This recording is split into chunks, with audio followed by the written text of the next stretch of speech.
Hi, my name is Robert, and in this video I would like to show you how to determine the total asset number and the total base number on an Omnis sample robot system.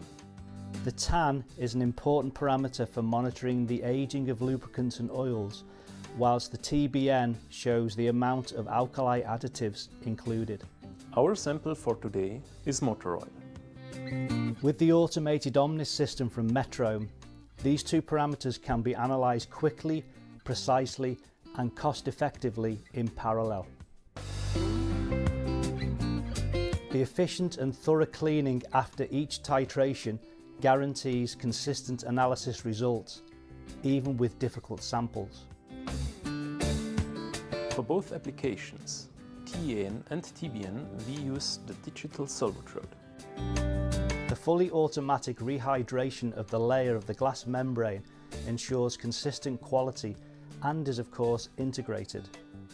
This results in fast response times and a stable measured value. The TAN analysis requires potassium hydroxide in isopropanol as titrant. As this titrant is difficult to handle, we recommend the specially designed cylinder unit.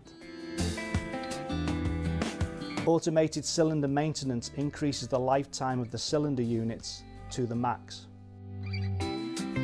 TAN and TBN analysis with Omnis. Fast, safe and reliable.